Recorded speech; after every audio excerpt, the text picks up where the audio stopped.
اعوذ باللہ من الشیطان الرجیم بسم اللہ الرحمن الرحیم۔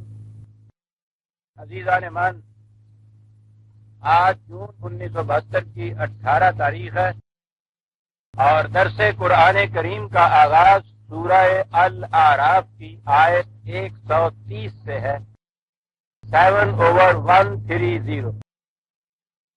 موضوع مسلسل چلا آ رہا ہے، یعنی تذکرہ ہے صاحب ضرب کلیم علیہ السلام اور فرعون کی آویزش کا۔ بات پہنچ گئی تھی دربار فرعون میں حامان اور اس کے ساتھیوں کے ساتھ حضرت موسیٰ علیہ السلام کا مباحثہ کہنا چاہیے۔ اس کے بعد ان میں سے وہ سعید روحیں جنہوں نے جرأت سے کام دیا اور اپنے ایمان کا اعلان کر دیا، اس پر فرعون کی گرج اور دھمکی اور اسی کے مقابل میں ان کا سکون اور اطمینان، اور پھر درمیان کی کڑیاں چھوڑ کے قرآن کا یہ بتانا کہ قوم بنی اسرائیل انہیں حضرت موسیٰ علیہ السلام نے کس قسم کی وہاں تعلیم دی، کس قسم کی تربیت کی۔ تو یہ درمیانی پیریڈ ہمارے سامنے ابھی ہے۔ میں نے عرض کیا تھا کہ وہ جو دو چیزیں کہی جاتی تھیں بہت بڑے معجزے کی طور پر، عصائے موسوی اور ید بیضا، قرآن کریم کی روح سے ان کا مفہوم کیا ہے؟ اسی سلسلے میں آگے اور کچھ چیزیں آتی ہیں، انہیں بھی ہمارے ہاں معجزے کی حیثیت دی جاتی ہے، اور وہ تھا کہ قوم فرعون پر خدا کی طرف سے عذاب نازل ہوتا تھا۔ میں نے اصولاً یہ عرض کیا تھا کہ ہمارے ہاں جب سے یہ دین مذہب میں تبدیل ہوا ہے، تصورات سارے اس قسم کے ہو گئے کہ جب مثلاً ہم عذاب کا لفظ کہتے ہیں تو وہ سزا سے کچھ مفہوم الگ اس کا ہوتا ہے، یا جب قوموں کا عذاب کہتے ہیں تو وہ تباہی اور بربادی اور زوال سے کچھ اس کا مفہوم الگ ہو جاتا ہے۔ وہ جیسا ہمارے ہاں دین اور دنیا کے مفہوم الگ الگ ہیں، مذہبی اعمال اور دنیاوی کاروبار ان کا مفہوم الگ الگ ہے، اعمال صالحات جسے ہم کہتے ہیں اور معاملات کا صحیح ہونا ان کا مفہوم الگ الگ ہے۔ وہ مذہب کی دنیا سے متعلق سمجھا جاتا ہے، یہ کچھ دین کی دنیا سے کے متعلق سمجھا جاتا ہے۔ ان الفاظ کے مفہوم بدل گئے، ان کے تصورات بدل گئے، ورنہ اگر یہ حقیقت رہے کہ دین دنیاوی معاملات کو صحیح خطوط پر متشکل کرنے کے لیے آتا ہے، جس سے ایک فرد کی زندگی بھی سنورتی ہے اور معاشرے کی زندگی بھی نکھرتی چلی جاتی ہے، تو پھر ان الفاظ اور اصطلاحات کا صحیح قرآنی مفہوم سمجھ میں آ جاتا ہے۔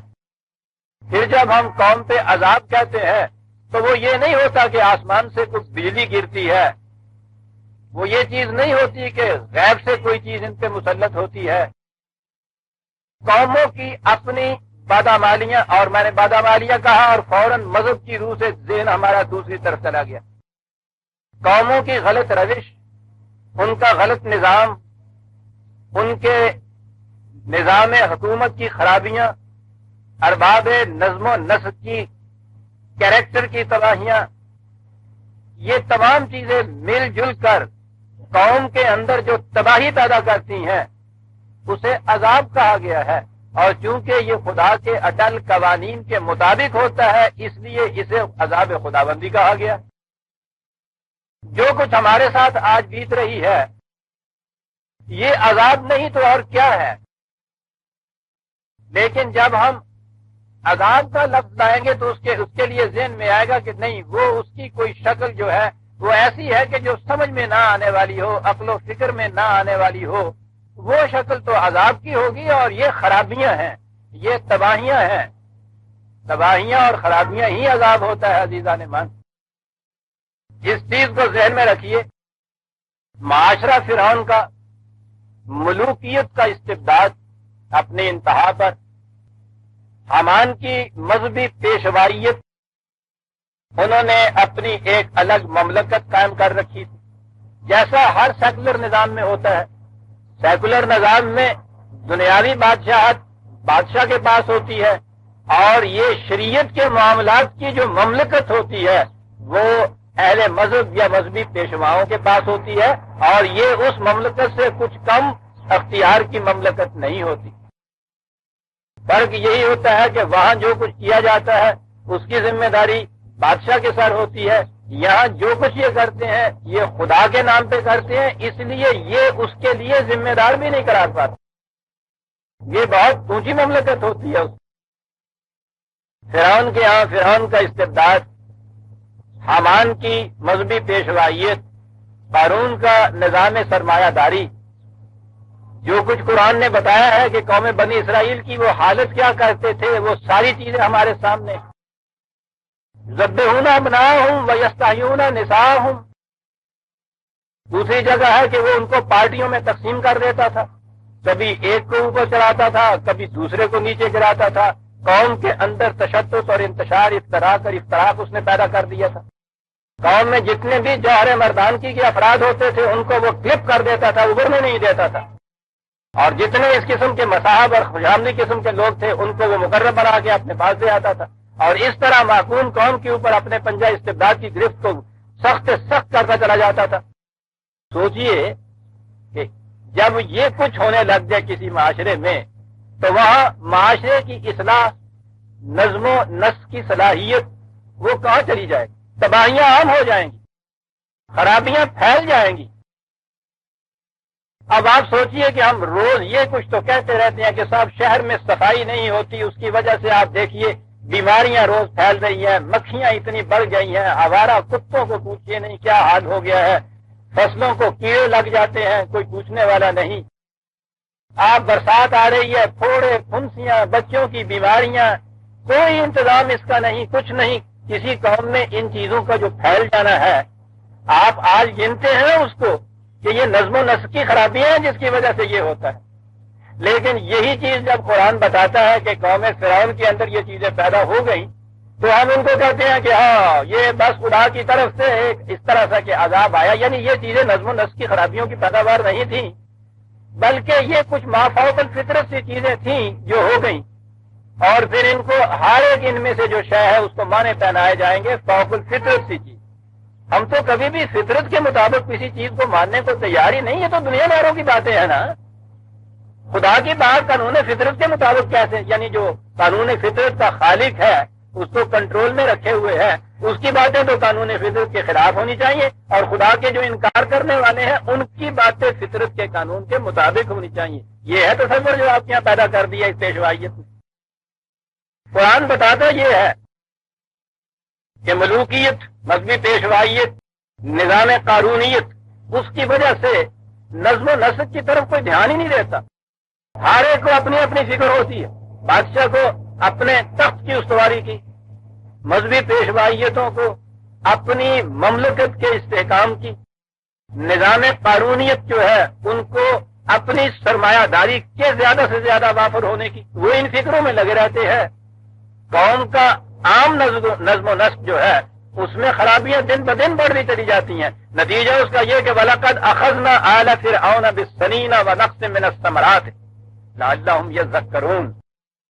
نتیجہ اس کا یہ ہوا وہ جو غافل ہوئے اپنے ہاں کے نظم و نسق سے، معاشرے کی طرف سے، اپنی اپنی مفاد پرستیوں کے پیچھے لگے رہے، اوپر سے بادشاہ نیچے تک عمال، نتیجہ اس کا کیا ہوا؟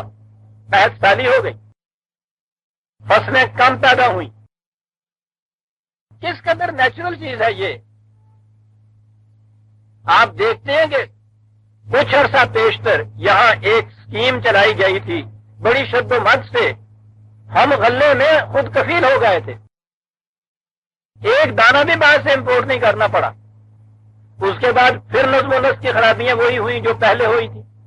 اس کے بعد آپ دیکھتے ہیں کہ پھر وہی کیفیت پیدا ہو گئی، وہی قحط پڑ رہے ہیں، غلہ اتنا زیادہ مہنگا ہو رہا ہے، فصلیں پیداوار کم دے رہی ہیں، تو یہ کوئی خلاف فطرت چیزیں نہیں ہوئی، یہ فطرت کے قوانین کے عین مطابق ہیں۔ لیکن ہمارے ہاں تو مشکل یہ ہے کہ فطرت کے قوانین کی خلاف ورزی کو ہم احکام خداوندی کی خلاف ورزی نہیں سمجھتے، ہم فطرت کے قوانین کو خدا کے قوانین ہی نہیں سمجھتے۔ وہ ایک نے بیچارے نے نیچر کا لفظ اس زمانے میں یہ ادھر عام نہیں تھا، قوانین فطرت کی جگہ اس نے نیچر کے قوانین جو کہا اور اس کے پیچھے نیچری کی ڈگڈگی لگ گئی۔ وہ نیچری ہونا ان کے نزدیک کافر ہونا تھا۔ مکے سے جا کے فتوے لے کے آئے اور اس کے متعلق یہ تھا کہ یہ نیچری ہے۔ یہ نیچری تھا کیا؟ وہ کہتا یہ تھا کہ فطرت کے قوانین کا اتباع بھی اسی طرح ضرورت ہے جس طرح سے کہ ان قوانین کا جنہیں تم وحی کے ذریعے سے دیے گئے اخلاقیات کے اور معاملات کے قوانین کہتے ہو۔ انسان کی طبی زندگی اور طبی دنیا، اس کی صلاحیت کی بھی بڑی ضرورت ہے، اس میں اصلاح کی بنیادی ضرورت ہے۔ یہ تو وہ گھوڑا ہے جس پہ چڑھ کے ایک انسان کی ذات نے اپنی منزل تک پہنچنا ہے۔ اس نے نیچر کا لفظ کہہ دیا، آپ ڈگڈگی اس کے پیچھے، یعنی نیچری ایک فرقہ بن گیا، اور وہ نیچری جو بھی کہلائے کافر بن گیا، جیسے پرویزی فرقہ بن گیا جناب۔ وہ تو ہم تو افسوس کر رہے ہیں اس دن کو کہ اچھے بھلے گزارا میں چلے آ رہے تھے، اچھے بھلے کیا وہ کہتے مرزا صاحب ہیں، یہ بڑی مصیبت ہوتی۔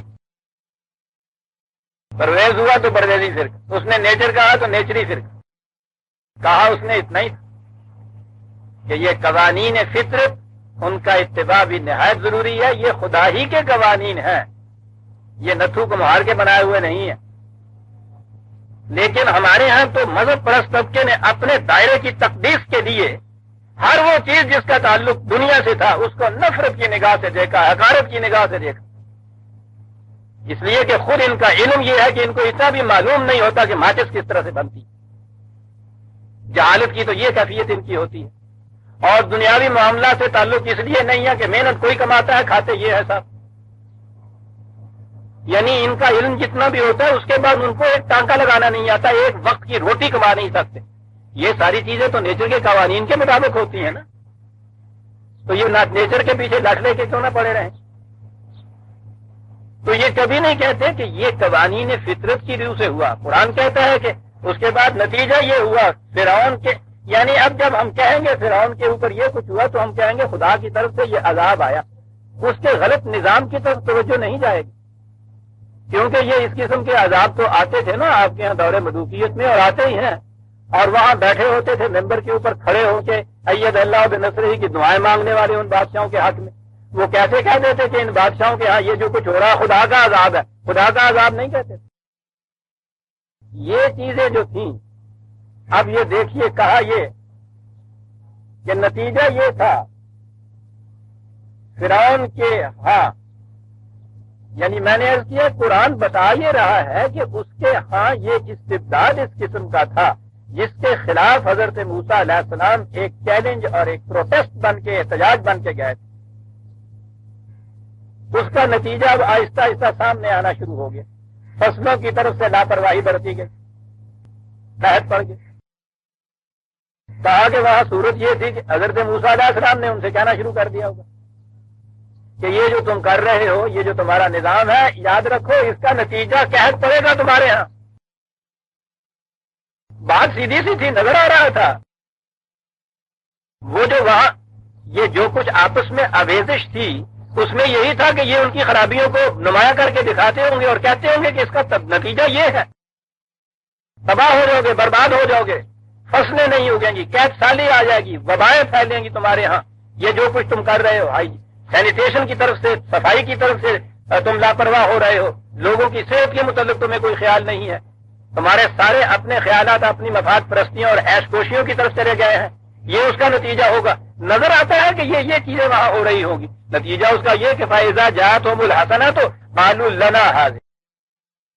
معاشرے میں جہاں کوئی اچھی بات ہوتی وہ کہتے کہ دیکھا ہمارا ہنر، ہمارا نظم و نسق، ہماری خوبیاں، ہماری وجہ سے یہ چیزیں پیدا ہوئی۔ عزیزان مان، آپ حکومتوں کے اوپر نگاہ رکھیے، روز یہ چیزیں آپ کے سامنے آئیں گی۔ جہاں ذرا کوئی اچھی چیز آئی سارا کریڈٹ جو ہے وہ حکومت کی طرف، اور جہاں کوئی خرابیاں آئیں تو بڑا ایک قوم دشمن عنصر ہے جو یہ کچھ کر رہا ہے، بڑی طاقتیں ہیں جو یہ کچھ ہو رہا ہے، یعنی ہم نہیں اس کے ذمہ دار، یہ کچھ کوئی اور ہے جس کی وجہ سے، یا اگر کسی نے اصلاح کی آواز بلند کی تو اس کے متعلق کہ اس کی وجہ سے تباہی پیدا ہو گئی۔ قرآن کہتا ہے کہ ان کی کیفیت پھر یہ تھی کہ جب تو کوئی اچھی چیز ہوتی تو اس کے متعلق کہتے کہ ہاں صاحب دیکھا نا ہماری خوبی، وَإِن تُصِبْهُمْ سَيِّئَةٌ يَطَّيَّرُوا بِمُوسَىٰ وَمَن مَّعَهُ، اور جو ہی تباہی کوئی آتی، کوئی خرابی پیدا ہوتی، وہ کہتے کہ دیکھا یہ ان کی وجہ سے کم وقتوں نے معاشرے کے اندر تہوبالا مچا دی، ایسا اچھی طرح سے یہ چلا آ رہا تھا، بس ان کی وجہ سے یہ سب کچھ پیدا ہو گیا۔ اس کی ذمہ داری اپنے اوپر نہیں، اس کی ذمہ داری موسیٰ اور اس کی قوم کے اوپر، اور اس کا ثبوت تو موجود تھا کہ صاحب انہوں نے بد دعائیں مانگ مانگ کے یہ دن دکھا دیے، یہ روز کہتا تھا کہ نئی فصل اچھی ہوگی، پھیلیں گی بیماریاں، لوگ پھیلا دی نا بیماریاں، ٹھیک ہے جی۔ کوسو ڈاکٹر کو جس نے کہہ دیا تھا کہ اس قسم کی اس گرمی کے اندر بچوں کو باہر نکالو گے لو لگ جائے گی، بچہ بیمار ہو جائے گا، موت واقع ہو جائے گی، اور جو ہوئی موت تو اس بین میں پھر وہ بچے کے اوپر بین نہیں ہوتا، ڈاکٹر کا بین ہوتا ہے، جوڑی پھر ہونا حکیموں بین ہونڈے ہے ہوں، وہ کہہ گیا سی کہ بچے نہیں، کالی زبان والا پہلا ہی کہہ گیا، چنگا بلا پھرتا سی یہ آخر ہوا کی ہونا کی آگا سی بدوا دیا گیا۔ یہ تیرو، یہ ان کی نحوست کی وجہ سے ہے۔ اب جو کام ناصح مشفق کے متعلق کہے کہ منحوس ہے، اور اگر وہ فور وارن کر دے کہیں کہ یہ اس کا نتیجہ نکلے گا اور نتیجہ نکلے اور کہے کہ یہ دیکھا کالی زبان والا، یہ پہلے یہ کچھ کہنا اس نے شروع کر دیا تھا، وہی کچھ ہو گیا رہا، ہوں خوش ہو گیا نا، ٹھنڈ پی گئی نا کلیجے تینوں، روز ہوتا ہے عزیزان مان، اس میں کوئی چیز سپر نیچرل نہیں ہے، نیچر کے قوانین کے مطابق اچھی بات ہوتی تو اپنا کریڈٹ، دوائیاں ماجی تو ان کی وجہ سے، الاؤ انما طائرہم عند اللہ، ہاں ہاں طائرہم، کیا بات ہے قرآن کی عزیزان من، ذرا سی بات پہ غور کرنا چاہیے۔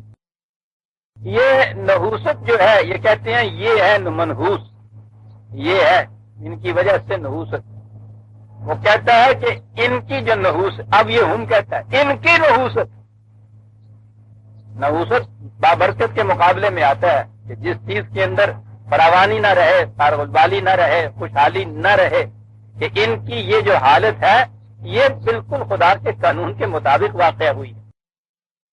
اب اگلی لفظ ہے، میں اس پہ زور دیے آتا ہوں نا عزیزان مان کے قرآن کریم کا جو لفظ ہے اس پہ یوں ہی نہ آگے بڑھ جائیے، وہ بات ساری واضح کر دیتا ہے۔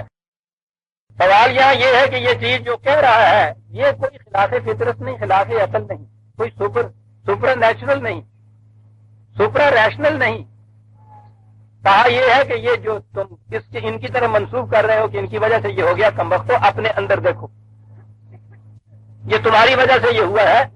کہا کہ وَلَٰكِنَّ أَكْثَرَهُمْ لَا يَعْلَمُونَ، بات اصل میں یہ ہے کہ یہ علم اور عقل سے نہیں سوچتے کسی بات، تو اگر یہ چیز سپرا نیچرل ہوتی، فوقل فطرت ہوتی، تو یہ دعوت دینا کہ علم کی روح سے عقل کی روح سے نہیں سوچتے، وہ تو ہوتی وہ چیز ہے جو علم و عقل جہاں عاجز ہو جائے اسے تو معجزہ کہتے ہی اس کو ہے۔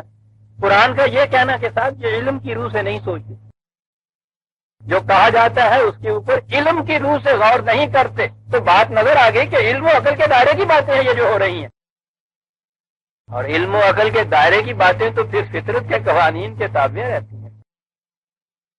جو چیز فوق الفطرت ہوتی ہے وہ تو علم اور عقل کے دائرے میں نہیں رہتی۔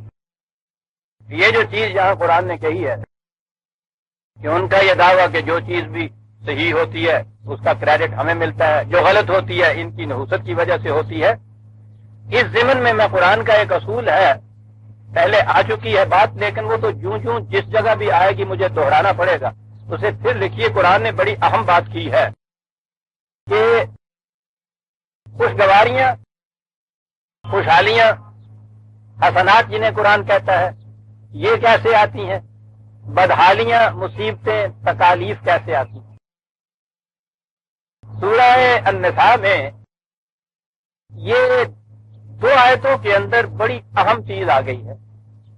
اس زمانے میں تو میں نے اس کو ایکسپلین کیا ہی تھا، لیکن محفل میں بہت سے احباب ایسے پھر آتے ہیں جو بعد میں آنے والے ہوتے ہیں، اس لیے ان کے لیے بھی ضروری ہوتا ہے کہ میں دوہرا دوں، اور باقی احباب کے لیے تجدید یادداشت ہو جاتی ہے. کہا وَإِن تُصِبْهُمْ سورہ نساء 4/78-79 وَإِن تُصِبْهُمْ حَسَنَةٌ يَقُولُوا هَذِهِ مِنْ عِنْدِ اللَّهِ وَإِن تُصِبْهُمْ سَيِّئَةٌ يَقُولُوا هَذِهِ مِنْ عِنْدِكَ. بات ہو رہی ہے میدان جنگ کی. منافقین کا ذکر آ رہا ہے کہ ان کی کیفیت یہ ہے کہ رسول اللہ صلی اللہ علیہ وسلم خود کمانڈر ان چیف ہے، وہ فوجوں کو کمان کر رہے ہیں، اور ظاہر ہے کہ جیسا کہ لڑائیوں میں ہوتا ہے شکست بھی ہوتی ہے، فتح بھی ہوتی ہے، کامیابی بھی ہوتی ہے، اور جنگ احد میں تو خاص طور پہ شکست ہوئی تھی. اس ضمن میں یہ چیز کہی کہ یہ اگر کوئی چیز اچھی ہوتی ہے تو بہرحال اس سے اعتراض سے بچنے کے لیے کہتے ہیں کہ یہ تو خدا کی طرف سے، اور اگر کہیں کوئی چیز ناخوشگوار واقعہ ہو جاتی ہے تو کہتے ہیں اے رسول اس تیری وجہ سے تو ہی غلط راستے پہ ہمیں چلا رہا ہے. اور پھر اس کا ذکر آیا ہے کہ یہ ہم کہتے تھے کہ جنگ میں نہ آؤ، یہ جنگ میں لے کے آ گیا، یہ غلطیاں کی، یہ ساری مصیبتیں اس کی وجہ سے آتی ہیں. سر ٹھیک ہے، قل کل من عند اللہ، پہلے یہ کہا، یہ بات غلط ہے. یہ ساری چیزیں جو ہیں لفظی ترجمہ یہ ہے کہ خدا کی طرف سے ہیں جسے ہم کہتے ہیں. اس کے بعد آگے ہے فمال ہؤلاء القوم لا یکادون یفقہون حدیثا. بات اصل میں یہ ہے کہ یہ لوگ غور و فکر سے کام نہیں لینا چاہتے. پھر وہی بات ہو گئی، تفکر سے کام نہیں لینا چاہتے، غور و فکر نہیں کرتے. اب غور و فکر سے بات جو سمجھائی، اوپر کہا تھا کہ نہیں کل کل من عند اللہ. اب غور و فکر کے بعد بتایا کہ اس کے معنی کیا ہیں جو ہم نے یہ کہے ہیں. وہ کہا کہ ما اصابک من حسنۃ فمن اللہ وما اصابک من سیئۃ فمن نفسک.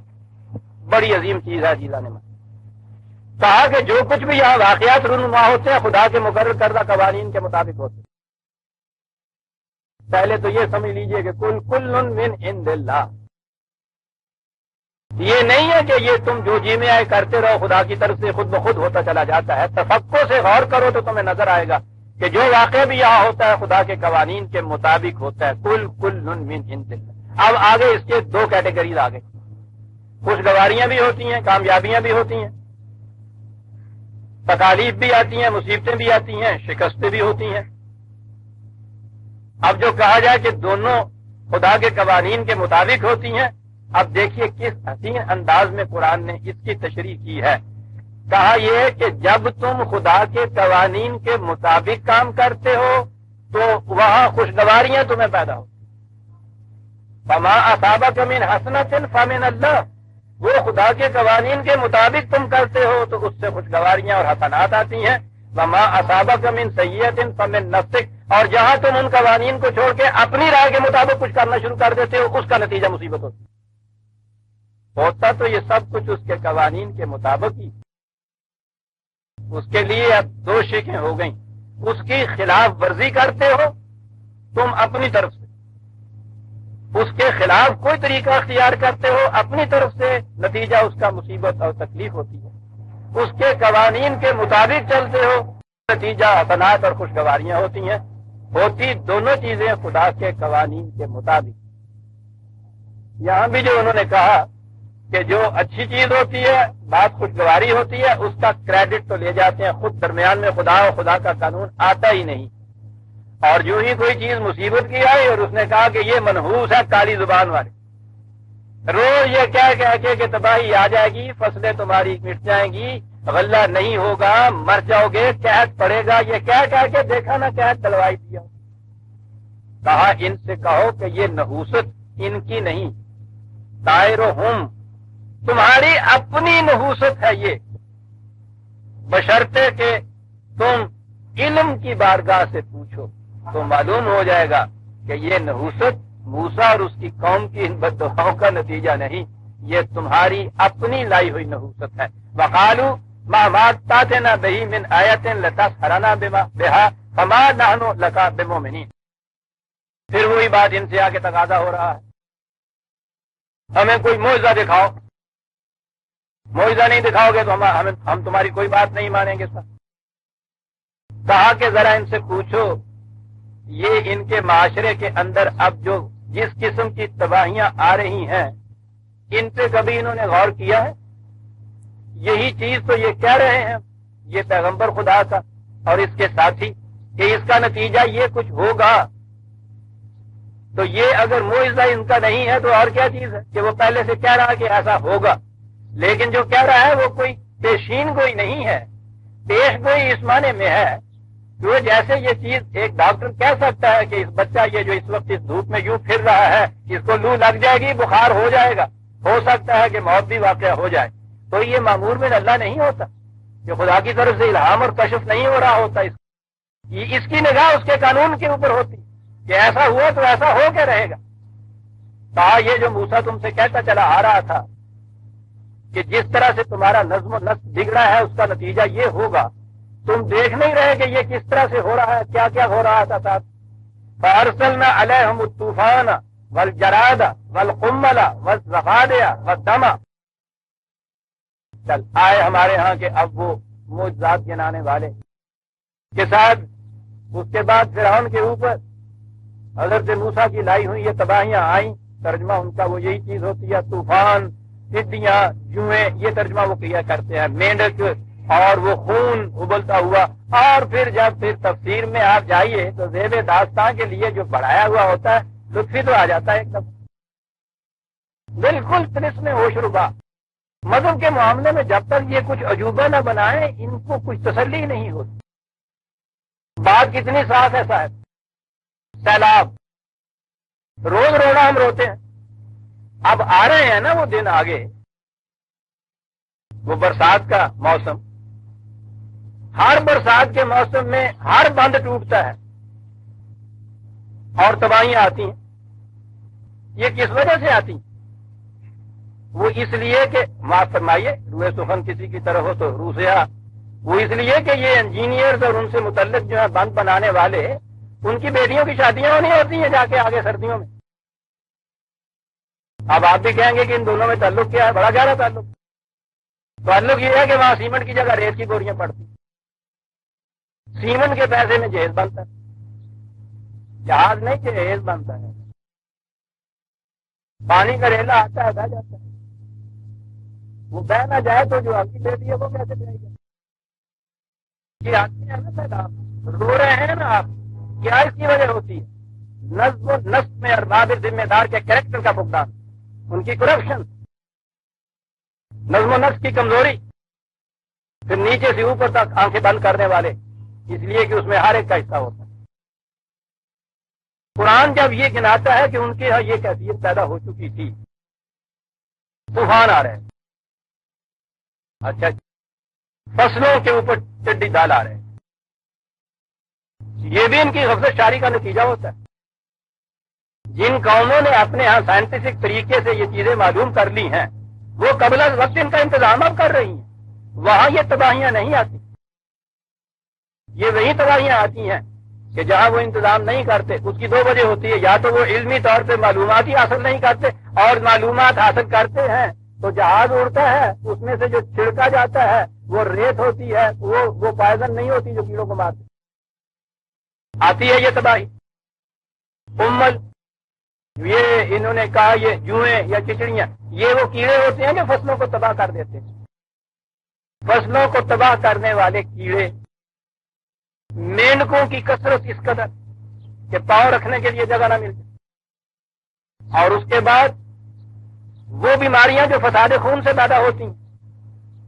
میں نے کہا تھا نا ابھی آ رہی یہ برسات، اس میں دیکھیے گا نا یہ پھوڑے اور پھرسیاں اور آنکھیں، وہ آشوب چشم کی بیماریاں شہر کے ان محلوں میں جانے کے لیے جہاں اس زمانے کے اندر عام گندگی پھیلی ہوئی ہے، نالیوں کے اندر وہ کیڑے کل بلا رہے ہیں، جراثیم پھیلے ہوئے ہیں، گندے قسم کے پھلے کٹے ہوئے ہیں، مکھیاں ہیں، آوارہ کتے ہیں، یہ سارا کچھ جو ہے یہ تمام چیزیں یہی تو ہیں جو قرآن گنا رہا ہے۔ یہاں فصلوں کو کیڑے تباہ کر رہے ہیں، شہروں میں سینیٹیشن کی طرف توجہ نہیں، بیماریاں پھیل رہی ہیں، یہ تمام چیزیں کہا یہ کچھ ان کے اوپر یہ کچھ آ رہا تھا۔ سیلاب آ رہے تھے کہ بند نہیں بن رہے تھے، فصلوں میں پیداوار کم ہو رہی تھی، قحط پڑ رہے تھے ان کے اوپر، آیاتم و فصلاتم، کہا کتنی کھلی ہوئی نشانیاں تھی یہ کہ ان کا نظم و نسق غلط طریقے پہ جا رہا ہے۔ انہیں تو وہ نہیں دیکھتے تھے، وہ کہتے یہ تھے کہ موسیٰ اور اس کی قوم کی نحوست کی وجہ سے یہ سارا کچھ ہم پہ ہو رہا ہے۔ اس کے مقابلے میں حضرت موسیٰ ان سے کیا کہتے تھے؟ کہتے تھے کہ قوانین کی اطاعت کرو۔ قوانین میں طبی قوانین ہیں، قوانین فطرت بھی ہیں، اور وہ قوانین جن کا تعلق انسان کے کیریکٹر، اخلاق اور سیرت سے۔ کہا یہ دو چیزیں ہیں جن کے اطاعت کرو گے تو یہ سب کچھ ٹھیک ہو جائے گا، لیکن کیفیت ان کی یہ فاستکبروا، قوانین سے وہ سرکشی برتتے تھے۔ ایک لفظ میں قرآن ساری بات کہہ گیا کہ وہ کیا رہا، قانون سے سرکشی۔ عزیزان من، جس معاشرے میں قانون کا احترام اٹھ جاتا ہے، پھر اس معاشرے میں ہر قسم کا جرم، ہر قسم کی بیماری، ہر قسم کی خرابی معاشرے کا معمول بن جاتی ہے۔ قانون کا احترام اٹھ جاتا ہے۔ فاستکبروا ایک لفظ میں کہہ دی، احترام تو چاہتا ہے چھپ جانا اس کے سامنے۔ کسی کے ذہن میں بھی آج کل جو کچھ معاشرے میں ہو رہا ہے، اور روز جو صبح کے وقت اٹھی اخبار کے اندر ہر صفحے کے اوپر خون کے چھینٹے ہوتے ہیں، یہ نتیجہ کس چیز کا ہے؟ قانون کا احترام نہیں رہا، سرکشی اختیار کر لی ہے، اور اس کا نتیجہ وکانوا قوما مجرمین، جرائم معاشرے میں عام ہو گئے ہوئے تھے۔ آپ دیکھتے ہیں کہ قرآن ان جرائم اور قانون سے سرکشی کے نتیجے کے ساتھ یہ چیزیں بتا رہا ہے جو اوپر کہی گئی، بجائے اس کے کہ وہ ادھر توجہ دیتے اور ادھر اصلاح کی طرف نگاہ اٹھاتے۔ اتنا کہہ دیا کہ صاحب یہ موسیٰ اور اس کے ساتھی جو تباہی، یہ کوئی بددعائیں دے رہے ہیں نا، یہ روز منحوس باتیں کر رہے ہیں، یہ سب اس کی وجہ سے ہو رہا ہے، ہماری کسی غلطی سے نہیں کچھ ہو رہا۔ فاستکبروا وکانوا قوما مجرمین ولما وقع علیہم الرجس قالوا یا موسیٰ ادع لنا ربک بما عہد عندک لئن کشفت عنا الرجس لنؤمنن لک ولنرسلن معک بنی اسرائیل۔ کہتا جب بھی ان کے اوپر اب لفظ آیا ہے رجز، واقعہ پھر ہو جاتا۔ اب رجز کے متعلق پھر یہ چیز ان کے ہاں آ گئی تھا، کہیں اس کو پلیدی کہا گیا، کہیں خدا کا عجیب قسم کا عذاب کہا گیا۔ قرآن عربی مبین میں واقعہ ہوا ہے، ان سے پوچھو عربوں سے کہ کیا معنی ہیں ان الفاظ کے۔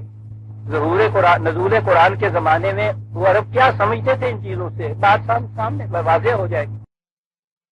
رجز ایک بیماری ہوتی ہے مویشیوں میں، اونٹوں میں بھی ہوتی ہے، بیلوں میں بھی ہوتی ہے، نام تو اس کا ہمارے ہاں ہے، پنجابی میں بھولتا ہوں۔ اس کی صورت یہ ہوتی ہے کہ بیل اچھا بھلا ویسے ہوتا ہے، بیٹھا ہوا ہوتا ہے، اٹھتا ہے تو ٹانگیں کپا جاتی ہیں اور ایک جھٹکے میں اٹھ نہیں سکتا، لڑکھڑا جاتی ہیں ٹانگیں، پھر بیٹھتا ہے، پھر اس کو زور سے جھٹکے سے اٹھنا پڑتا ہے، ٹانگیں کانپتی ہیں۔ یہ جو بیماری ہوتی ہے کہ جس میں وہ سہارے کے جن کے اوپر انسان نے اٹھنا ہوتا ہے، جس کے اوپر حکومت قائم ہوتی ہے، نظم و نسق قائم ہوتا ہے، اس میں لڑکھڑاہٹ آ جاتی ہے، لغزش آ جاتی، اسے رجس کہتے ہیں۔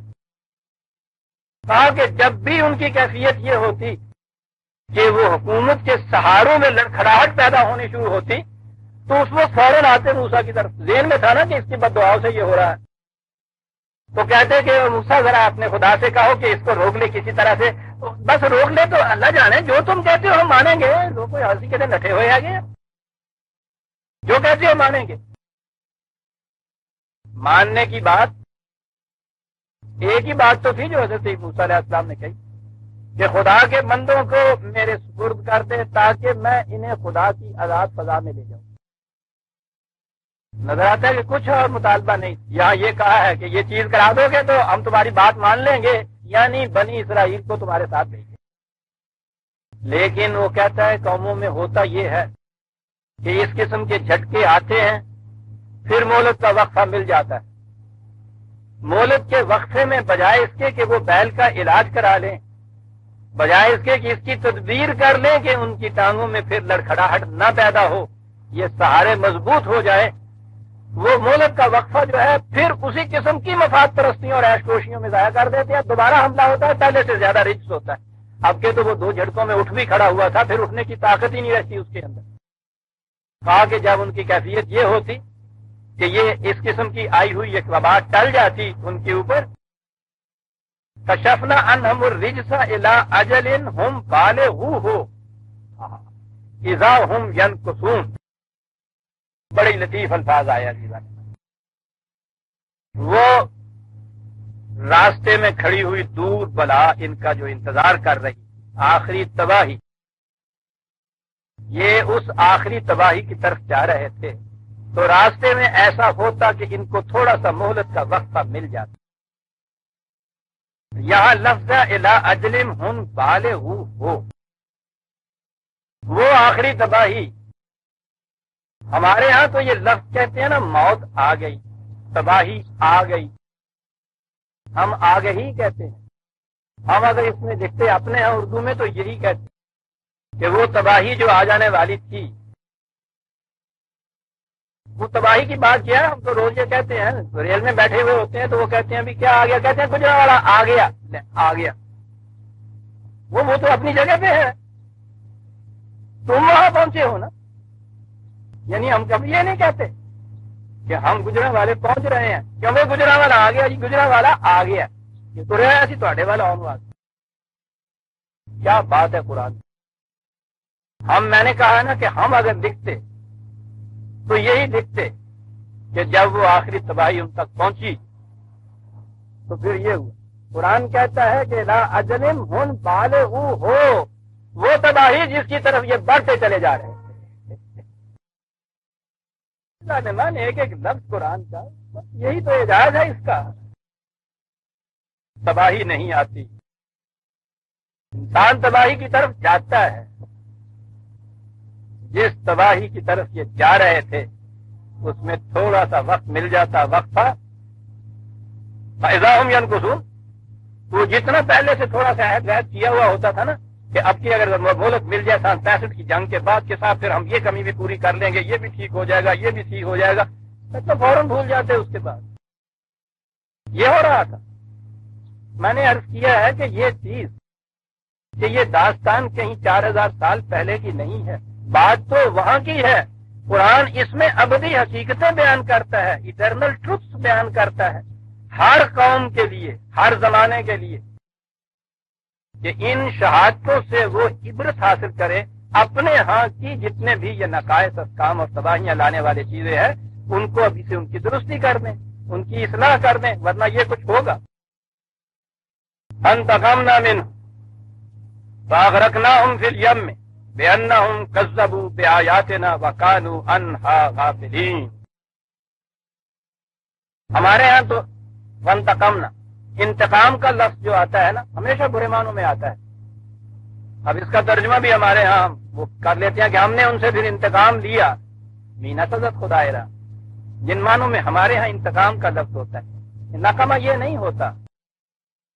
یعنی اصولی طور پہ تو وہ قانون مکافات عمل کی روح سے غلط روش کے نتائج جو ہیں وہی ہوتے ہیں. یہ چیز جو ہے یہ کسی کو مار کے راستے کے درمیان میں سے گزارنے والی بات، چھید کرنے والی بات، مقصد اس سے ہوتا ہے قانون مکافات کی روح سے غلط کاموں کے جو نتائج نکلتے ہیں تباہ کن، ان کے لیے یہ لفظ آتا ہے. اور پھر میں عرض کر دوں کہ جہاں بھی خدا ان چیزوں کو اپنی طرف منسوب کرتا ہے اس کے معنی یہ ہوتے ہیں خدا کے قوانین کے مطابق. جب یہ کچھ ہوا ان کو غرق کر دیا سمندر میں یا دریا میں. کیوں؟ بِأَنَّهُمْ كَذَّبُوا بِآيَاتِنَا وَكَانُوا عَنْهَا غَافِلِينَ. اب یہاں یہ ہوگا کہ ہماری آیات سے وہ تکذیب کرتے تھے اور غفلت برتتے تھے. پھر ہمارے ہاں وہی تصور جب آیا مذہب کا تو آیات کے معنی پھر وہی کچھ آ گئے ہمارے. حالانکہ اس کے تو معنی قوانین ہیں. قوانین میں نے عرض کیا ہے دونوں قسم کے ہوتے ہیں. یہ جو کرپشن پھیلتی ہے معاشرے کے اندر، اخلاقی تباہیاں آتی ہیں، خدا کے بتائے ہوئے قوانین اخلاقیات سے سرکشی کا نتیجہ، اور اس کے بعد پھر طبی نتیجہ اس کا یہ کہ یہ طبی طور پہ جو کچھ کرنا چاہیے ان کی طرف سے بھی وہ غفلت برتتے ہیں، تو خدا کے قوانین طبعی سے سرکشی برتنے کا بھی یہ نتیجہ۔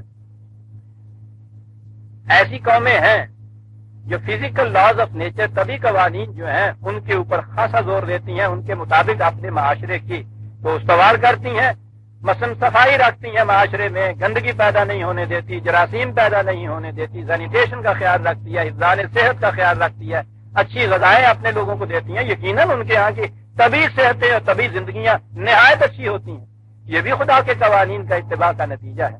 لیکن یہ ایک حصہ ہے، وہ قومیں اگر خدا کے دوسرے قوانین جو ہیں جن کا تعلق انسانی معاملات سے ہے ان میں خدا کے قوانین سے سرکشی برتتی ہیں، تبھی قوانین کے نتائج تو ان کو مل جاتے ہیں، لیکن اس خلاف ورزی کی تباہ کن نتائج بھی آتے ہیں، ذرا دیر میں آتے ہیں۔ تبھی قوانین کی خلاف ورزی کا نتیجہ محسوس شکل میں آتا ہے، جلدی سامنے آ جاتا ہے۔ یہ جو قوانین انسانی سیرت سے، ذات سے، معاملات سے متعلق ہے، ذرا دیر سے ان کا نتیجہ سامنے آتا ہے، اور جب یہ نتیجہ مرتب ہو رہا ہوتا ہے تو غیر محسوس طریقے پہ مرتب ہو رہا ہوتا ہے، پھر ایک دم سامنے ہمارے آ جاتا ہے، اس وقت پھر ہمیں سمجھ میں نہیں آتا کہ یہ ہو کیا گیا ہے۔ کہا یہ کہ پھر انہیں غرق کیا کیونکہ وہ ہمارے قوانین سے غفلت برتتے تھے، اور جب ان کے سامنے قوانین لائے جاتے تھے تو تکذیب کرتے تھے، کہتے تھے نہیں اس سے کچھ نہیں ہوتا۔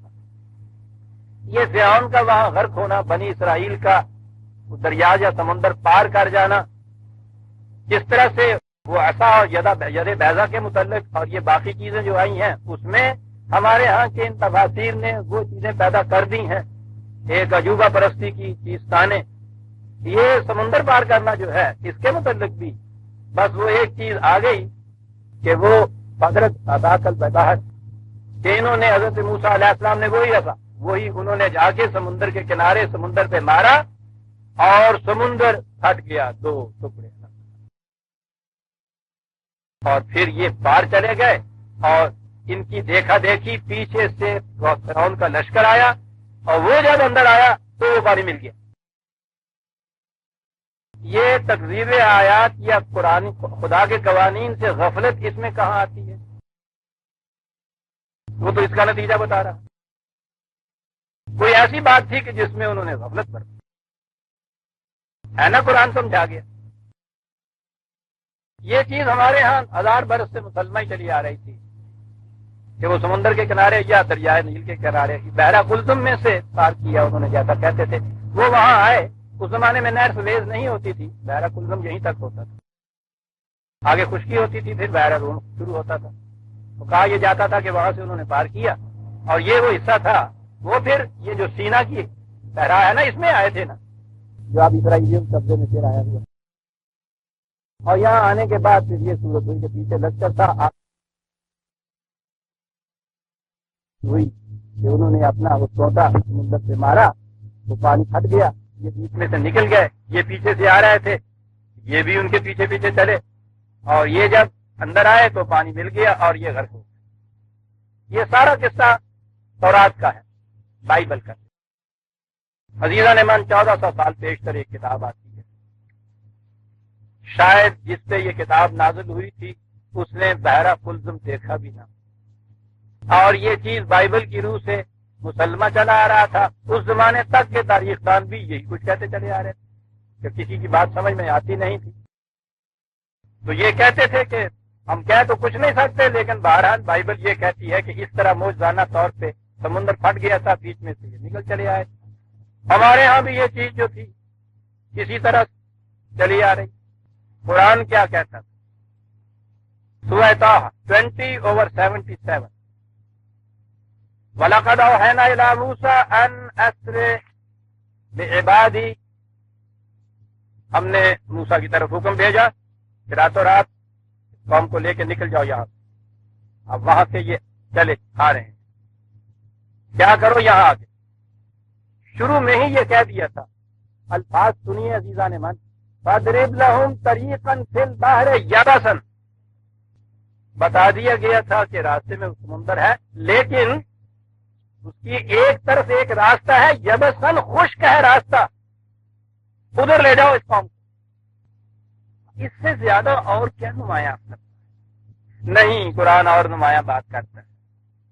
بات سمجھ میں نہیں آ سکتی تھی کہ بہرحال بحیرہ کلزم کا پانی اگلی خشکی تک تو جا کے ٹکراتا تھا.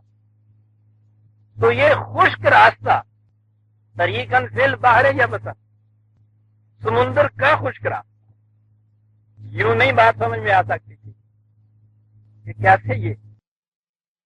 میں نے کہا کہ وہ کوئی بات سمجھائے بغیر چھوڑتا ہی نہیں. یہ تھا 20/77، 20/77. اب آئیے آپ 44/24، 44/24 ساری بات صاف کر. فَأَسْرِ بِعِبَادِي لَيْلًا إِنَّكُمْ مُتَّبَعُونَ وَاتْرُكِ الْبَحْرَ رَهْوًا. کہا وہاں جاؤ جہاں وہ خشکی کے آخری کنارے تک جا کے ٹکراتا ہے. یہ سمندر میں مد و جزر آتا ہے، ایب اینڈ ٹائڈ. پانی چڑھتا ہے اور اس کے بعد پھر واپس چلا جاتا ہے. جب واپس جاتا ہے تو وہ زمین جو ہے اسے خشک چھوڑ جاتا ہے. خشک سے دلدل تو ہوتی ہے، وہاں نمی تو ہوتی ہے، لیکن وہ سمندر کا پانی نہیں ہوتا، پیچھے ہٹ جاتا ہے. راہون کہتے ہیں اس قسم کی زمین کو کہ جو پہلے پانی والی ہو اور اس کے بعد اس میں سے پانی ہٹ گیا ہوا ہو. اس مقام کی طرف جاؤ، رہنمائی کر دی گئی موسیٰ کی کہ اس مقام کی طرف جاؤ. وہاں سے یہ صورت ہوتی، مد و جزر کی روح سے پانی آتا ہے، راہون پیچھے پلٹ جاتا ہے. تو ایسے وقت میں وہاں سے گزرو یبسن، جب پانی ہٹ چکا ہوا ہو اور وہ خشک ہو گیا ہوا.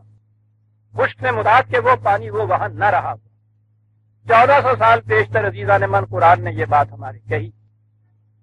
افسوس یہ ہے کہ ہمارے قرآن پیش کرنے والوں نے یہ بات پیش کی. چلتے گئے اس کی طرف کہ وہ سوٹا مارا تو اس طرح سے سمندر 2 ٹکڑے ہو گیا. ٹھیک. یورپ نے جب اپنے ہاں کی بائبل چھوڑی کہ صاحب اس میں تو اس قسم کی کہانیاں ہیں، اس کے ساتھ ہی انہوں نے یہ قرآن والوں سے پوچھا. انہوں نے بتایا کہ ہاں صاحب یہی بات ہوئی تھی. انہوں نے کہا یہ بھی وہی ہے.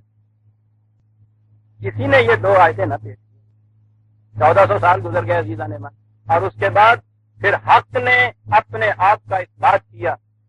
ہم نے نہیں کچھ کیا، انہی نے کچھ کیا. یہودیوں کا نیا ایڈیشن شائع ہوا ہے بائبل کا. امریکہ میں ان کی سوسائٹی ہے اور انہوں نے یہ ایڈیشن شائع کیا. اس ایڈیشن میں جہاں یہ واقعہ آتا ہے انہوں نے لکھا ہے کہ ہم بھی اتنے ہزاروں سال سے یہی سمجھتے چلے آ رہے تھے کہ حضرت موسیٰ بنی اسرائیل کو لے کے یبسن اور راہون آپ نے دیکھا تو انہوں نے یہ لکھا ہے کہ یہی کچھ ہم کہتے چلے آ رہے تھے. ہمیں افسوس ہے کہ اس کے متعلق تحقیق نہ ہوئی. تو انہوں نے اب تحقیق کے بعد انہوں نے یہ لکھا ہے اپنی اس بائبل کے نئے ایڈیشن میں کہ وہ سمندر میں سے یا ریڈ سی کے اندر سے نہیں وہ گزرے تھے. ریڈ سی کا آخری حصہ جہاں یہ کیفیت ہوتی تھی اس زمانے میں کہ مد و جزر کی روح سے پانی آتا تھا، پیچھے چلا جاتا تھا، اور وہاں یہ سرکنڈا جسے ہم کہتے ہیں ریڈ، یہ بہت سی ریڈز پیدا ہو گئی تھی. اتنے حصے کو دا سی آف ریڈز کہتے ہیں، اب بھی کہتے تھے اس حصے کو. انہوں نے اپنے ہاں یہ لکھا ہے کہ وہ در حقیقت اس ریڈز کے اندر سے گزرے تھے جب پانی ٹائٹ کا پیچھے ہٹ گیا ہوا تھا، اور یوں وہاں راستہ سمندر کا نہیں رہ گیا تھا بلکہ خشک ہو گیا ہوا تھا. غور کیجیے عزیزان من، 1400 سال بیشتر عرب کا ایک امی یہ بات کہتا ہے کہ موسیٰ سے کہا یہ گیا تھا کہ لے کے جاؤ اپنی قوم کو سمندر کی اس راستے سے جو راہون ہے، یہاں سے پانی آ کے ہٹ چکا ہو اور اس طرح وہ یبسن ہو چکا ہوا. اور آج انہی کے یہودیوں کی اپنی تحقیق یہ بات بتا رہی ہے کہ قرآن نے جو کہا تھا یہ تھی حقیقت، کہ وہ گئے وہاں سے تھے، اس سمندر میں سے نہیں گئے تھے. اور فرماتے ہیں قرآن کہاں لے جاتا ہے. ہمیں تو مصیبت یہ ہے قرآن ہمارے ہاں انہی تفاسیر کی روح سے سمجھا جاتا ہے، اور میں کچھ انہیں مورد الزام بھی نہیں قرار دیتا. ٹھیک ہے اس زمانے میں تحقیق نہیں ہوئی، مورد الزام اس اعتبار سے ہیں وہ کہ قرآن کے یہ مقامات جو تھے وہ یہاں جو پہنچے ہیں تو ان کی تفسیر انہوں نے اپنے اسی تصور کی روح سے کی جس میں سے وہ عصا مار کے سمندر کو 2 حصے کرنا. اور اگلی چیز جہاں ہم آ کے ہماری گردنیں جھکی رہیں وہ یہ کہ انہوں نے یہ نہیں کہا کہ یہ ہم اپنے غور و فکر سے اس نتیجے پہ پہنچے ہیں کہ انہوں نے سوٹا مارا تھا اور یہ ہو گیا تھا. اپنی ہر تفسیر کی سند میں ایک حدیث بیان کر دی کہ رسول اللہ صلی اللہ علیہ وسلم نے یہ فرمایا. تو اب آپ کے ہاں جب یہ صورت ہو کہ بقول آپ کے قرآن وہی کہہ رہا ہو جو بابل کی اسلامیات میں اور خرافات میں لکھا ہے، اور آپ کے رسول اس کی شہادت بہم پہنچا رہے ہوں، اس کی تصدیق بہم پہنچا رہے ہوں، پھر آپ کے قرآن اور آپ کے اسلام کو کون مانے گے؟ انہوں نے تو پھر بھی یہ جرت کر دی کہ اپنے ہاں یہ لکھ دیا. آپ کو معلوم ہے ہمارے ہاں اس کے اوپر ریئیکشن کیا ہوا؟ یہ کہا کہ یہ وہ سوسائٹی ہے جو خدا پرستوں کی نہیں ہے. کیا پتا ہے کہ وہ داڑھی ہے؟ ان کی یہ بات کہنے سے ہمیں اپنا اسلام نہیں چھوڑ دینا چاہیے. یعنی اسی ہوتے ہی رہا کہ وہ واقعی سونٹا مارا تھا اور وہ دو ٹکڑے اس کے ہو گئے تھے. یہ نہیں ہے کہ انہوں نے جا کے وہاں کوئی تحقیق کی ہو. ان مفسرین نے تو وہ وہاں کا دریا تو ایک طرف رہا، اپنے یہاں کا کوئی دریا بھی نہیں دیکھا ہوگا، سمندر تو ایک طرف رہا. بات ضمناً سامنے آ گئی تھی تو میں نے کہا میں عرض کر دوں کہ وہ عصائے موسوی، ید بیضا، یہ طوفان اور ٹڈیاں اور یہ جوئیں اور مینڈک اور یہ خون، یہ سارے قصے جن کو ہم نے وہ زیب داستان کے لیے چیزاں بنا رکھا تھا، کس قدر قرآن کی روح سے، اصل و فکر کی روح سے بات بتاتے چلے جا رہے ہیں. اب نظر آیا وہ قانون غافلین ہوا کیا تھا. قرآن نے دوسری جگہ یہ کہا، وہ پیچھے پیچھے آئے اور یہ اس مقام سے، اس راستے سے اس وقت جب ہٹ چکا ہوا تھا وہ آگے بڑھ گئے. انہوں نے اس سے غفلت برتی کہ یہ دیکھ لیا جائے کہ ٹائٹ کے پھر باہر آنے کا وقت تو نہیں آ گیا ہوا. وہ جوش تھا نا دشمن کے تعاقب کا کہ ان کو پکڑ لینا ہے اور مار دینا ہے، اس جوش میں اندھے ہوئے جہاں سے بھی یہ آ رہے تھے وہیں سے اندر چلے گئے. اور یہ کوئی ایسی بات نہیں تھی کہ وہ بہت بڑا سمندر تھا، اس میں کوئی لاکھوں کی تعداد میں کوئی یہ فوج ہوگی. یہ اتنا بڑا تو کچھ تھا ہی نہیں جو کچھ یہ ہو رہا تھا. اتنا سا تو وہ راستہ تھا، اتنا سا پانی بھی اگر یہ آ جائے وہاں، اس پانی کے اندر بارہا جسمان ڈوبتا ہے. سائڈ کا پانی تو بہت اونچائی تک آتا ہے، اچھا گہرائی میں ہوتا ہے. وہ یہ ہے جو کچھ آج کی تحقیق جو ہے ان کی بتا رہی ہے. اور قرآن کے مقام کہ جبسن بھی کہا ہے، رحمن بھی اس نے کہا کہ یہ اس طرح سے وہ فرعون اور اس کے ساتھی غرق ہوئے. اور یہاں وہ مقام آ گیا کہ وَأَوْرَثْنَا الْقَوْمَ الَّذِينَ كَانُوا يُسْتَضْعَفُونَ مَشَارِقَ الْأَرْضِ وَمَغَارِبَهَا الَّتِي بَارَكْنَا فِيهَا. کہا اس طرح سے ہم نے وہ قوم بنی اسرائیل کہ جسے بڑا ہی کمزور سمجھا جاتا تھا یا کمزور بنا دیا گیا تھا، اس قوم کو ہم نے فرعون کی مملکت کے مشرقی اور مغربی بازوؤں کا وارث بنا دیا. جب بھی یہ مشرقی اور مغربی بازو سامنے آتے تھے 20 برس تک ہم بھی بڑے فخر سے یہ لکھتے چلے آ رہے تھے. میں نے بھی کتنی ہی بار اس آیت کو لکھا تھا کہ ہماری تاریخ بھی قوم بنی اسرائیل کی مواقع نظر آتی ہے. ہم بھی یستضعفون کی اندر سے بڑا ہی کمزور سمجھا جاتا تھا، بڑا ہم کو کچل کے رکھ دیا گیا تھا. اور یہ چیز قرآن نے دوسری جگہ منن کہا ہے کہ ہم نے یہ چیز احسانت کر دی کہ اس ملک کے مشرق اور مغرب کا ان کو مالک بنا دیا. تو جب یہ ایسٹرن پاکستان اور ویسٹرن پاکستان، مشرقی پاکستان اور مغربی پاکستان کہا جاتا تھا تو ہمیشہ یہ آیت سامنے آ جایا کرتی تھی. اب ہم یہ پوری آیت بھی نہیں پڑھ سکے، لیکن اس نے تو یہ دیا تھا تو کہا تھا کہ یہ اس لیے دیا ہے لننظروا کیف کانوا تعملون، تاکہ ہم دیکھیں کہ تم کیا کرتے ہو. بنی اسرائیل کے حصے میں تو پھر بھی کچھ لمبا وقت لگ گیا تھا، یہاں تو اتنے سے مختصر سے وقت میں اس نے دیکھ لیا کہ ہم کیا کرتے ہیں. اور کیا بھی تو ہم نے بڑی تیزی سے ہے نا، بہت تیزی سے اس سمندر کی طرف گئے جہاں ہم غرق ہونا تھا. بہرحال قرآن کی روح سے وہ جو کہتا ہے کہ جس تباہی تک تم جا رہے تھے وقت، راستے میں ہم نے کچھ تھوڑا سا مہلت کا وقفہ تمہیں دے دیا. یہ مہلت کا وقفہ مل گیا ہے عزیزان، ابھی مشرقی حصہ ہی گیا ہے.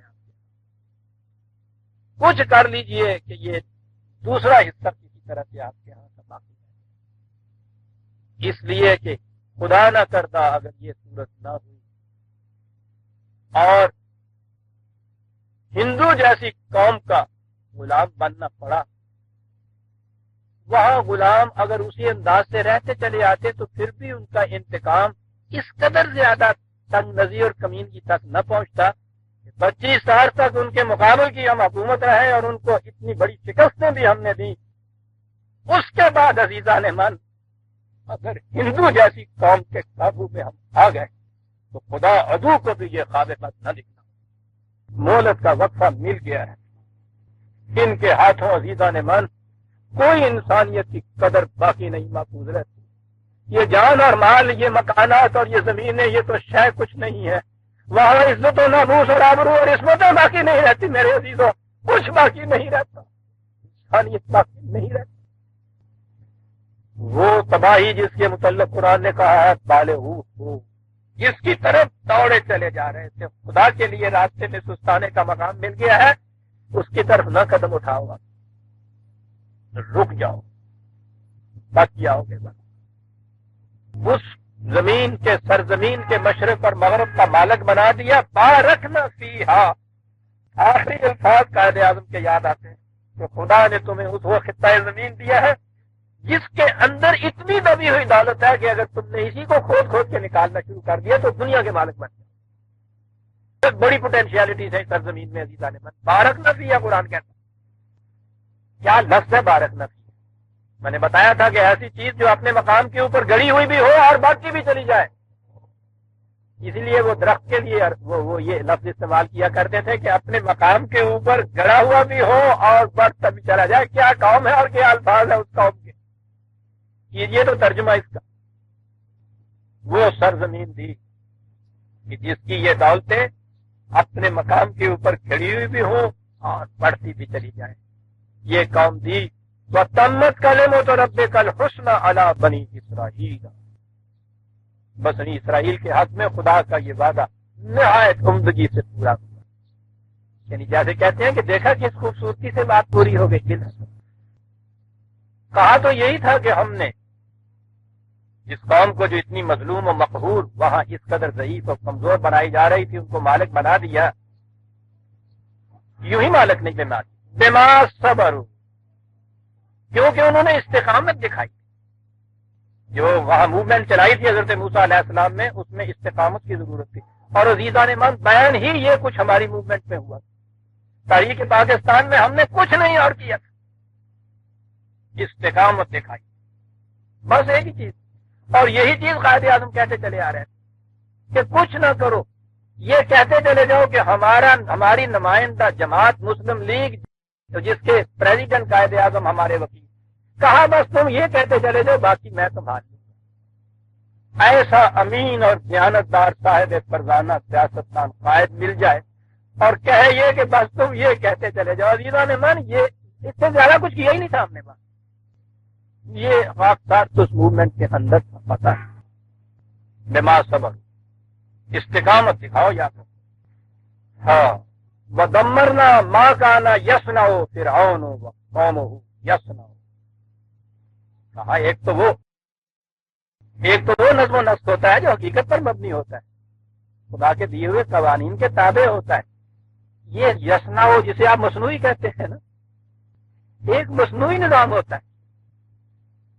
یصنع یا مکینیکل جسے آج کی اصطلاح میں آپ کہیں گے کہ شکل تو نظر آئے ساری بنی ہوئی، اس کے اندر وہ روح نہ ہو. کہا فرعون کا یہ ساختہ پرداختہ یہ مصنوعی نظام وہ مکینیکل سا ایک نظام کہ جس کے اندر کوئی روح کار فرما نہیں تھی انسانیت کی. دمرنا، ہم نے اس کے اوپر روڈ رولر پھیر دیا تھا. کیا لفظ، اسے بھی وما کانو یارشون، بوڑی بوڑی بلندے مارتے منایا کرتے تھے. سب بس یہ سمجھتے تھے ہمارے سے گھڑی کر دی اور سمجھ لیا کلا بنا لیا ہم نے. صاحب کہتا وہی چیزیں ڈیٹ ہوتی. یہ جو روڈ رولر ہے اس کے اعتبار سے کہنا چاہیے نا مقابل میں کوئی بڑی چیز بھی.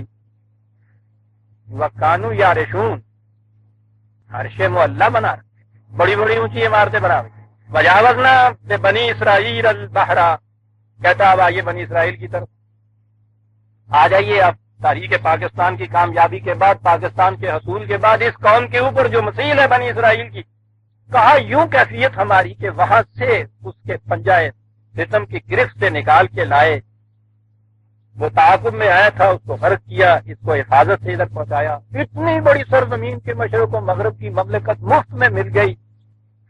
اس قوم کی کیفیت کیا تھی؟ ایک ہی بات وہاں کہی گئی تھی ان سے کہ یاد رکھو جھکنا ہے صرف ایک خدا کے سامنے جھکنا ہے، دنیا میں کسی اور کے سامنے نہیں جھکنا۔ یہ قوم وہاں رہی اتنا عرصہ غلامی کی حالت میں۔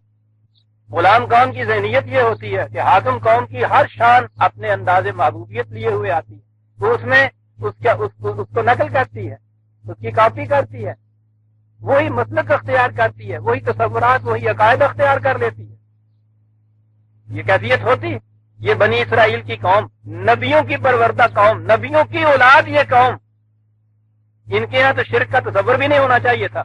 اتنے سے عرصہ جو یہ وہاں رہے ہیں ان کے اندر، ان کے ہاں کے عقائد و نظریات ان کی ہڈیوں کے گودے کے اندر تک سرایت کر چکے تھے۔ لے کے آ رہے ہیں ساتھ دو نبی، آ کے قدم رکھا ہے سرزمین میں جو آزاد ہے۔ فَأَتَوْا عَلَىٰ قَوْمٍ يَعْكُفُونَ عَلَىٰ أَصْنَامٍ لَهُمْ، جا رہے ہیں راستے میں ایک بستی آئی، ایک گاؤں آیا، وہاں انہوں نے دیکھا کہ ایک بت رکھا ہوا ہے انہوں نے اور اس کی پرستش کر رہے ہیں۔ تو ان کو نفرت کی نگاہ سے دیکھنا چاہیے تھا کہ کس قدر یہ پاگل قوم ہے، اپنے ہاتھوں سے یہ کچھ بنایا ہے، اس کے سامنے یہ ڈنڈوت بجا رہے ہیں، سجدے کر رہے ہیں، خدا بنا رہے ہیں۔ لیکن وہ جو 1000 سال کی غلامی سے وہ جو ہوئے غلامی اندر سرایت کر گئی تھی، ان کے نظریات سرایت کر گئے تھے، جب دیکھا وہ ابھرے، قالوا یا موسیٰ اجعل لنا الہا کما لہم آلہہ، اے موسیٰ ہمیں بھی ایسا ایک بنا دو، ہم دیکھیں نا، ہمیں بھی ایسا ایک بنا دو۔ غور کیجیے عزیزان من، یہ ہوئے غلامی جو ہے یہ کتنی محکم کم وقت ہوتی۔ سوچئے اس 25 برس میں ہم نے کیا کیا نہیں کیا، کون کون سے بت نہیں تراشے اور کس کس کی ہم نے پرستش نہیں۔ وہ تو پھر بھی بہت پرانے زمانے کی قوم تھی، ایک محسوس بت دیکھا تھا، محسوس بت ہی بنوا رہے تھے۔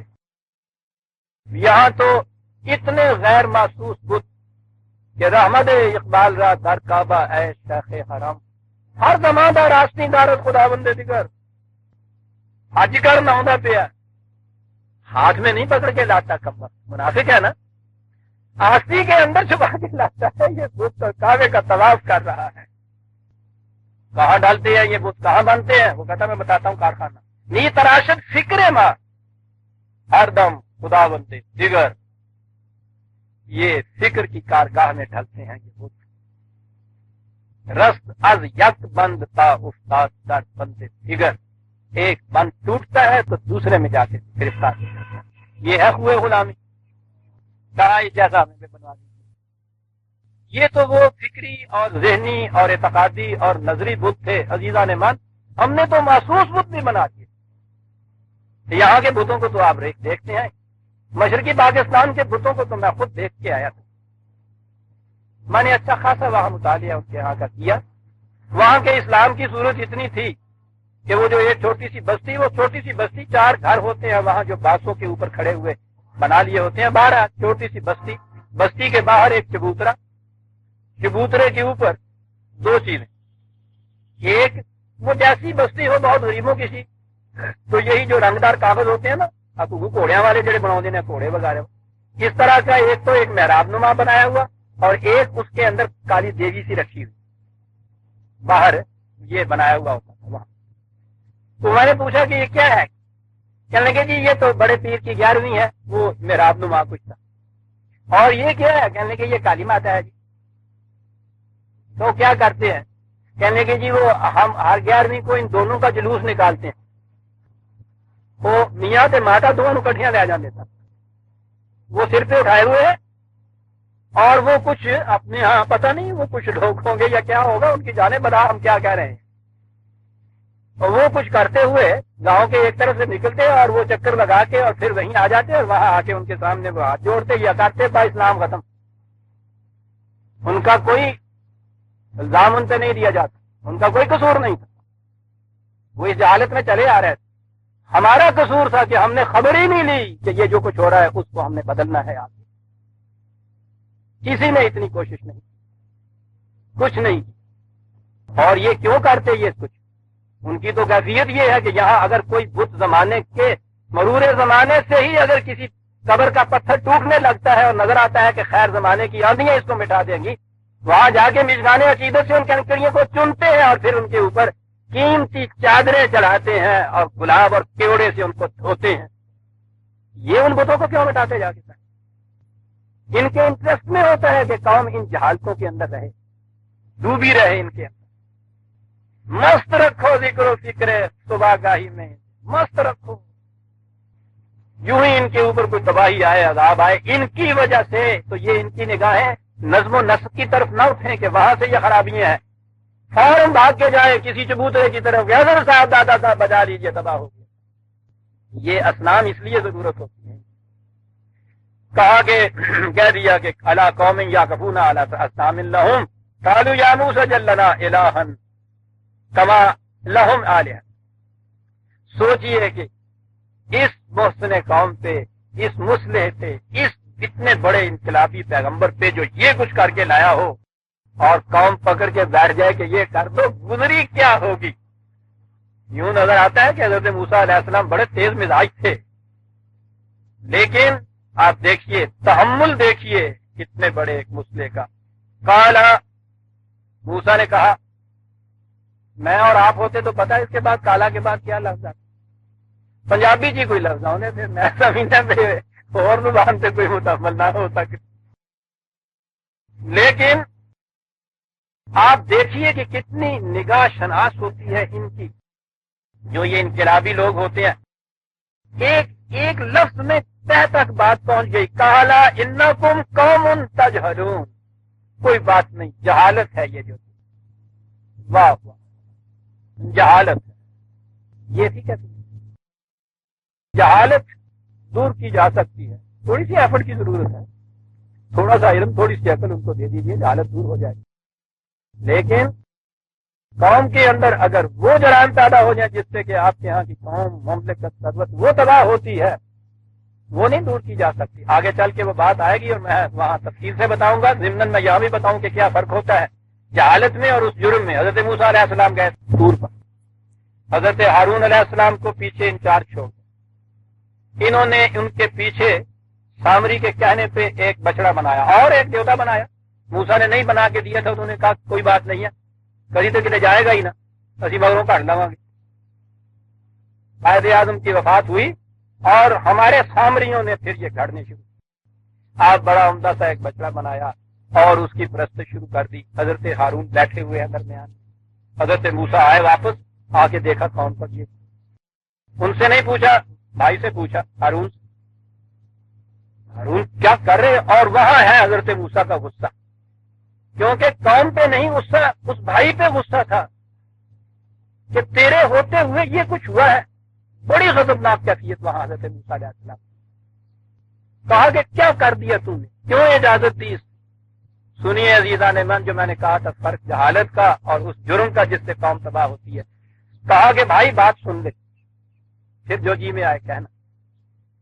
کہا کہ یہ ایشو تھا کہ اس میں یہ بت بنا لیا تھا، قوم کا ایک حصہ اس کے اوپر کرتا تھا، اس کو روکنے میں میں نے یہ دیکھا کہ قوم کے اندر تفرقہ پڑ رہا تھا، تو میں نے یہ سوچا کہ یہ کچھ دنوں کے لیے اگر اس جہالت میں یہ کچھ کر بھی لے گی تو یہ اتنی تباہی کا موجب نہیں ہوگا جتنی تباہی کا موجب تفرقہ ہو جائے گا۔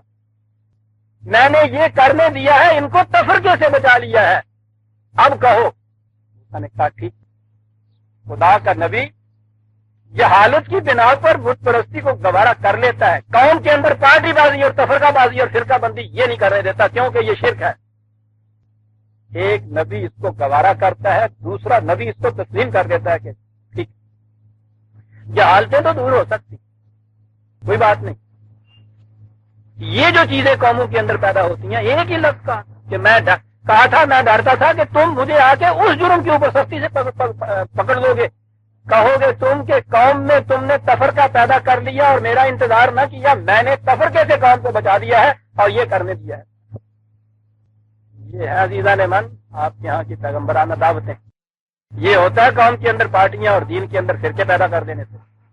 یہ ہے وہ بت جنہیں قرآن نے شرک کہا، وَلَا تَكُونُوا مِنَ الْمُشْرِكِينَ مِنَ الَّذِينَ فَرَّقُوا دِينَهُمْ وَكَانُوا شِيَعًا۔ دیکھنا مسلمانوں، کہیں پھر سے مشرک نہ ہو جانا، یعنی ان میں سے نہ ہو جانا کہ جنہوں نے اپنے دین میں فرقے پیدا کر دی، پارٹیاں بنا لی، وکانو شیعان، گروہ بن گئے، کلو حزب بما لدیہم۔ 3 لفظ ہو سکتے تھے عربی زبان میں اس کے لیے، تینوں یہاں آ گئے، فرقوا دینہم، کانو شیعان، کل حزب، تعذب بھی، تشیع بھی، تفرقہ بھی، وہ تو کہیں جانے کا راستہ ہی نہیں چھوڑ، مذہبی فرقہ بندیاں بھی، گروہ سازیاں بھی، پارٹیاں بھی، تمام چیزیں اس کے اندر آ گئی صاحب۔ یہ نہ کرنا شرک ہو جائے گا۔ کہا کہ یہ بنا، انہوں نے کہا کہ بڑے جاہل ہو، ان ہؤلاء متبرع ما هم فیہ وباطل ما كانوا یعملون۔ کہا یہ جو تم دیکھ رہے ہو ہاتھوں کا بنایا ہوا بت، اس کی زندگی کتنے دن کی، اور یہ جو جہالت ان کی ہے یہ کیا روز چلنے والی، یہ تو ذرا سا بھی زمانے کا علمی سطح اونچی ہوئی، تھوڑی سی فکری طور کے اوپر بھی قوموں میں کچھ روشنی آئی تو یہ سارا کچھ خود ختم ہو جائے گا، ایسی مٹنے والی چیز۔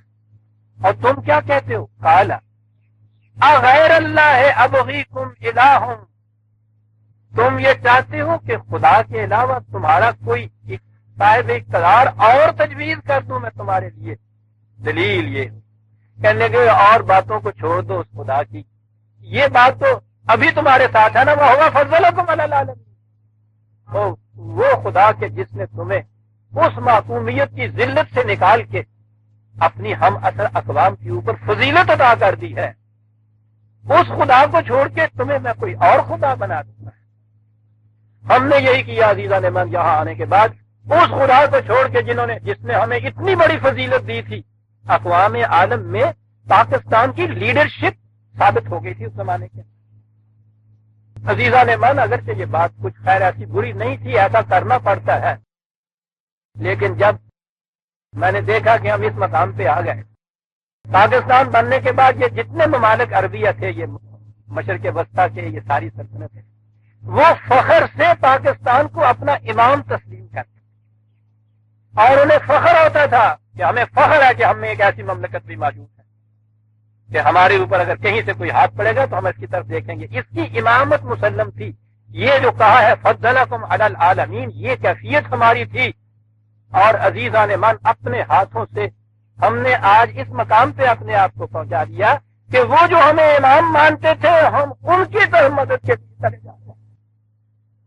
میں نے کہا اس میں کوئی چیز ایسی ذلت کی نہیں، بھائی ہے ہمارے، میں مقام کا جو فرق ہے وہ بتا رہا ہوں کہ ایک ہمارا وہ مقام تھا کہ وہ ہمیں اپنا امام بنا رہے تھے، ہم نے اپنی امامت ہی نہیں چھنوائی، اپنے آپ کو اس پستی کے مقام کے اوپر ہم لے گئے کہ ہمیں ان کی امداد کی ضرورت ہے۔ اور بتایا ہے وہاں کے جو وقت تھا دیکھنے والوں نے کہ وہ وہاں وہ رو رہے تھے اور کہہ رہے تھے کہ ہم تمہارے اس غم پہ نہیں رو رہے، اس پہ رو رہے ہیں کہ ہمیں تو بڑی بڑی توقعات وابستہ تھی تمہارے ساتھ کہ ہم سے کوئی مصیبت آئے گی تو تم آؤ گے مدد کرنے کے لیے، ہم تو اس پہ رو رہے ہیں کہ دنیا میں ہمارا نہیں کوئی رہا، ہم نے کیا کچھ نہیں گوایا۔ بہرحال بنی اسرائیل کو بھی ایک موقع ملا تھا، سنبھل گئے، ہمیں بھی ایک موقع ملا ہوا ہے، سنبھل سکتے ہیں۔ وہ فضلکم علی العالمین وَإِذْ أَنْجَيْنَاكُمْ مِنْ آلِ فِرْعَوْنَ يَسُومُونَكُمْ سُوءَ الْعَذَابِ يُقَتِّلُونَ أَبْنَاءَكُمْ وَيَسْتَحْيُونَ نِسَاءَكُمْ۔ وہ کہا اس خدا کو چھوڑ کے دوسرا خدا، جس کی کیفیت یہ ہے کہ اس نے تمہیں فرعون جیسی قوم کے دست تظلم سے اس طرح نجات دی، اس کی کیفیت کمینگی کی یہ اور اس کی سیاسی حربے یہ تھے کہ تمہارے ہاں کے جوہر مردانیت کو ابھرنے نہیں دیتا تھا، کچل کے رکھ دیتا تھا۔ جس میں ذرا سا بھی وہ دیکھتا تھا کہ جوہر انسانیت ہے اس کو کچلتا تھا، جن میں کچھ یہ نہیں ہوتا تھا ان کو مقرر بناتے تھے۔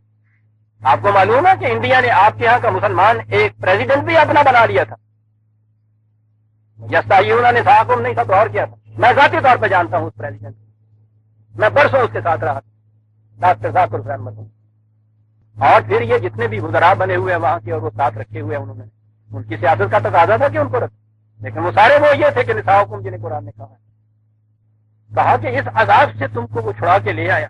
وفی ذالکم بلاء من ربکم عظیم، اس آیت کا پھر وہ عام ترجمہ جو ہے دوسری طرف لے جاتا ہے کہ کہا یہ جاتا ہے اس کے ترجمے میں کہ یہ جو کچھ وہاں ہو رہا تھا یہ بلا تھی، ایک یا ابتلا تھی، بلا تھی، یہ بہت بڑی من ربکم عظیم، تمہارے رب کی طرف سے یہ ایک عظیم بلا تھی۔ ایسے موقع پہ جہاں پیچھے تو وہ احسان گنائے جا رہے ہیں، کہ اس نے فضیلت دی، اس نے وہاں سے نکالا، اس نے یہ کچھ کیا، یقیناً وہاں یہ چیز تو کہنے کا مقام نہیں تھا نا کہ خدا نے تمہیں ایک عظیم بلا کے اندر پھنسایا ہوا تھا. خدا نے پھنسایا ہوا تھا، خدا ہی اسے نجات دے کے لے گیا، تو ہم پہ کیا احسان کی؟ بلکہ جتنا عرصہ پھنسائے رکھا ہم تو اتنے عرصے کا حساب مانگیں گے. دیکھا نا آپ نے، یہ بات نہیں، وہ بلا کا ترجمہ اردو ہی ہمارے ہاں، یہ بلا ہمارے ہاں تو بلا ہی معنی میں آتی ہے نا. یہ الگ بات ہے کہ کبھی کسی آغا اشر نے خوبصورت بلا ایک ڈرامہ لکھا، خوبصورت بلا، بڑیاں بلاواں ہوندیاں نے خوبصورت بھی بہت کرنی، لیکن بلا یہ بات نہیں ہے.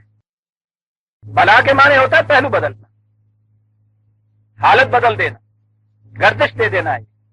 ایک یہ چیز تھی، یوں کر کہا کہ یہ تم فرعون کی استبداد میں اور ان کی غلامی میں یہ صورت تھی، اس کے بعد خدا نے وہاں سے جو نجات دی تو ایک گردش دی تمہیں، اور کتنی عظیم گردش دی جو تم کو دی، وہاں سے یہ بنا دیا.